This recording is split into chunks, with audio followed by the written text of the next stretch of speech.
Welcome back to the Healthy Locs Show. I'm your Locs therapist, and today I wanted to have a discussion of coloring your locks.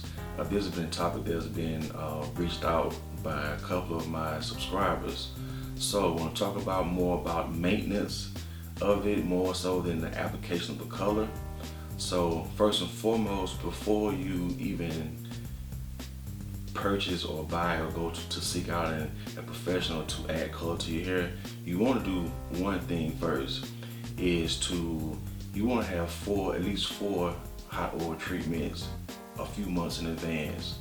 So you want to do a hot oil treatment 4 times, maybe once a month or once every few weeks prior to that, because you want to, and a good blend for that hot oil treatment would be the rosemary oil and the coconut oil, and this for to strengthen and condition your hair. And the reason why being is you don't want to go from, okay, wake up one day, want to add color to my hair. You want to prepare your hair to withstand that process and that chemical that's gonna take to add the color to your hair. And only add color to hair that is already healthy. If you have broke off, damaged hair, some thinning, do not add color to your hair at that point, because you're going to add more. It's going to be more breakage in the process down the line. So, and for those who have newer locks, give it a chance to bud up before adding color. Usually with new locks, it can be thin in the beginning, and throughout the process it gets a little bit more mature. Wait till it gets thick at the ends before adding the color. So after you've done the hot oil treatment a few months in advance to prepare for the process, you have 2 choices. You can go with a permanent color, or you can use the henna. Now the pros and cons to the permanent is long lasting. You can have you can go from one extreme to the next, meaning you can have a darker color and you can change to a lighter color. It really wouldn't matter. The thing about it is, if it's not done, from my perspective, if you don't have it done by a professional, then you may face some type of breakage or thinning of the hair later on in the process. Now I know a lot of people, they go purchase the color and they do it at home, and if that's your preference, that's fine. But when you're looking at changing from one extreme to the next, you want to be able to, from my perspective, you want to get a professional to do that permanent color. Now the henna is more natural.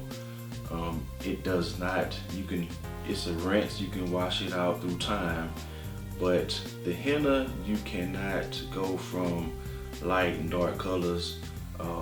Well, if you do, it will not take as well. And the reason why being is the henna has very huge molecules on the cuticle of the hair, and it actually blocks the color. So if you're going from a darker brown and then you want to change and go to a lighter color, then that henna can block it from taking the way it's supposed to take.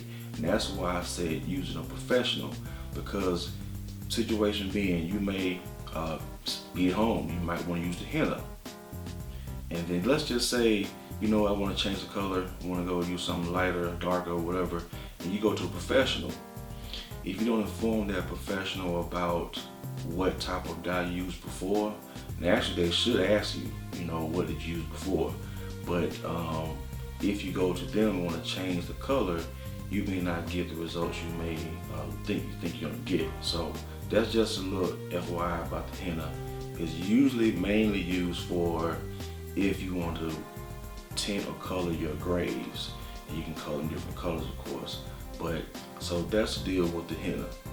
So next, after you pick which route you want to go, the permanent color, the henna, or whatever you choose, then once you have applied the color to it, now we're going to talk about ways to treat the hair and keep it moisture while the color is in. Now, just a reminder that when you're bleaching your hair and you're doing a permanent color, you're really stripping off a lot of the cuticles and the moisture out of the hair. So you definitely want to be able to think about that every week of how can I keep moisture in my hair. So you want to reduce the amount of times you shampoo. Actually, a lot of people actually use homemade type of shampoos, and a homemade shampoo may consist of things like jojoba oil and coconut oil or olive oil, and they'll mix that together. Those are the three things you can mix it together. So it's the jojoba oil, the coconut oil, the olive oil, and some use sunflower oil, and you can mix it.